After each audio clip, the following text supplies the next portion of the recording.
What's up guys, Ben from Living Survival, and today I've got a knife review for you. This is the EKA Nordic T12, so stick with me. Alright guys, so this is the Nordic T12 from EKA. I showed you a saw from EKA. They came out with this tactical line of knife, the T12. They also have the W12, which is more of a bushcrafty type knife, but I thought I'd review something different other than a bushcraft knife. It is full tang with glass breaker on the back. This one happens to be the serrated model. It obviously comes in non-serrated as well. It's got a black coated blade with the Tonto design there. Now something else that's pretty cool with this knife is that it comes with a pretty cool Kydex sheath. It is a Kydex material, and it also has this retention strap, this leather retention button that you can use to hold the knife in. If you don't want it, you can also flip it the other way or take it all the way off. The knife clicks in really well, doesn't come out at all of the sheath. On the back here you've got a belt loop made out of Kydex as well, so you can just fasten the leather retention and then you're not going to lose this knife at all. Now something else that's pretty cool with this sheath is you can see that they have included their fire sharpener here. What this is it's a ferrocerium rod, and then it's got a pull-through knife sharpener on the top of it. So pretty cool there to have. You can keep your blade nice and sharp and also have a way to start fire as well. So this particular model has the black G10 scales. It also comes in orange, and on the W12 model you can get it in a wood handle as well, which is really nice. It's extremely sharp. It's got a finger swell here, or a finger notch there. It does have some jimping up top, but it's not very aggressive. I wish it was a little bit more aggressive. My thumb just kind of slips right off of it. But the grip itself is really nice. It's a heavy knife and it feels really good and solid in your hand. It's not slippy at all. It's got some traction there on the handles. Also has a lanyard hole. But with that traction on both sides of the handles there, it just feels really grippy in the hand, and it feels really nice in the hand. It almost feels like it's too aggressive, like it may cut, your hands or something if you weren't wearing gloves with extended use. So best application for a knife like this, I think, would be probably in my get home bag. I was using the bushcraft tactical, which I reviewed earlier. Gave that one to Kristen, so I think I'm going to replace that one with this and put this on my get home bag. My get home bag is more of an urban bag anyway, more of a tactical style urban bag, so I could see this coming in handy in like an emergency situation. I'm going to be doing some tests, some prying tests and things like that, just to make sure the tip holds up real well. I think that's important when you have a knife tailored more towards an urban environment, that it can pry. You might have to pry a door open. You might have to, cut through drywall or something. You never know when you may have to escape a situation, or you get trapped, for example, with a earthquake, tornado, or other natural disaster. So overall, it's a pretty good looking knife, and it comes in this nice little minimal package, which I like. I don't like sheaths that are overly cumbersome, and the sheath is built just for the knife and nothing more. So I like that. It's got some lashing loops here, and it also has a drain hole in the bottom. So they did a pretty good job with that as far as I'm concerned. So the blade itself is a black coated Sandvik, and it has a Rockwell hardness of 57 to 59. It is a 12C27 steel. You can see there, it's the Swedish Sandvik steel.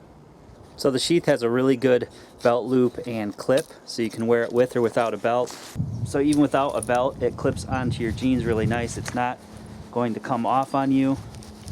I can't even pull it off without using my other hand, which is nice, and it gives you, a nice ability to draw the knife out and stick it right back in. So even without a belt, the clip works really well. So I think this is where this knife is going to go, clipped onto my get home bag, and leave it in the vehicle. Do some cardboard cutting here.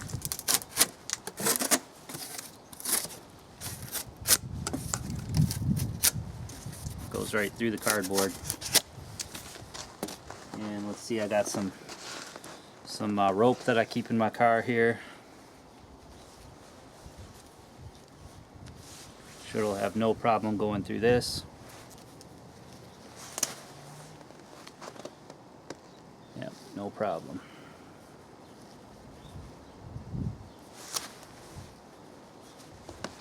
Cuts through it just fine.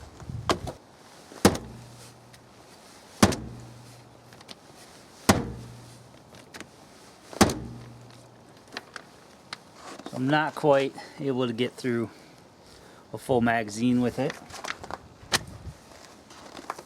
Just wanted to test out the tip just a little bit. So let me test it out on something a little bit harder.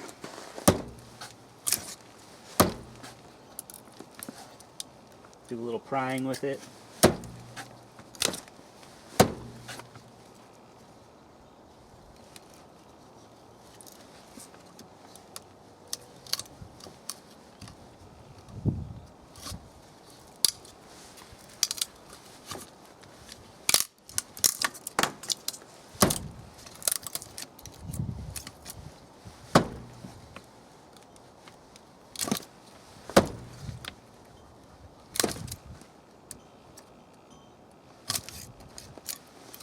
This is a good piece of hardwood here.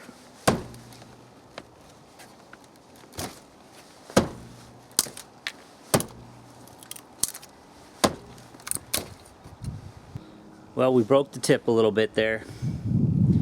So, too much abuse for this knife. You had a BK2, that would never happen. Tip strength on the BK2 is a lot harder. So I mean, it did take a fair amount of abuse, but definitely broke the tip there. Alright guys, so failure there when it came to the stabbing in the hardwood there. Now, is that something you're going to have to do in a survival situation? I mean, you never know. Like I said, in an urban environment, you know, you might have to pry your way out of a door or something like this. I mean, this knife is still going to pry for you, and it did pry very well. I mean, the blade itself didn't break, the tip itself broke, so, you know, a Tonto style blade is really only good for one thing. It's good for fighting, so it's not really made for, you know, tip penetration and prying and things like that. That being said, though, we did break it. So many people might say that stabbing the tip into hardwood is overkill, and you know, that's abuse of the knife. Well, if you take into account that it might be used in a military situation where your life might depend on it, or in a, you know, more urban environment where you might get stuck in a natural disaster, something like that, you have to pry your way out and, you know, just beat your way out of a room you might be trapped in underneath rubble, something like that. For me, in a heavy duty fixed blade knife, I want to be able to stab, I want to be able to pry and things like that. I do it all the time with my Beckers. If I'm processing wood down, you know, I stab right down and break them into two, or, you know, maybe I'm prying some bark or something off a tree. So I think it is pretty important that you are able to use that tip and use the end of the blade there to not only stab but pry. Folding blade, no, of course not. But on a heavy duty fixed blade, I do think it's important, and we definitely had a tip failure there. Another situation might be hunting, for example. Maybe you're, you know, maybe you have to stab into the animal or something like that, or, you know, in a fighting situation, you hit bone or something like that. I mean, you don't want your blade to fail on you like that. Now, breaking off a little piece of the tip, is that really a big deal? Not really. I mean, the blade's still going to stab, it's still going to pry. I continued to do it afterwards and had no further issues. I can sharpen that out. And again, you know, maybe it's because of the Tonto style blade, which is really only meant for fighting. But again, you know, you might hit bone or something like that. You never know what you might hit when you're stabbing into something. Overall, you know, the blade itself is pretty rugged and pretty durable. I do like it. I wish it had a little bit more jimping up here on the top and give you a little bit more finer control. I'd probably go for the one without the serrations, but cut through cardboard and rope, things that you might do more on a daily basis with a knife like this, definitely going to have no issues with that. I do like the handle. I do like that a lot. It does feel really good in the hand. The weight of it overall feels really good, and it's got just enough texture there that it's not going to slip out of your hand. You can see that I was stabbing that pretty dang hard, and my hand didn't slip at all, which is good. So there you go, guys. There's a little look at the EKA Nordic T12 and some of its capabilities. Overall, I think it's a pretty decent knife. I like the sheath. I like the clip system on the sheath, and of course it does come with that sharpener and the ferrocerium rod. Now that sharpener is not going to help me at all when it comes to that tip, but you know, I'll definitely be able to take that out of there. So hope you guys enjoyed this video. Please give it a thumbs up. Leave me some comments on what you think about the testing of this knife below, and share this video on all your social media, Twitter, Facebook, Google+. And as always guys, prepare, adapt, and survive, and subscribe for more videos.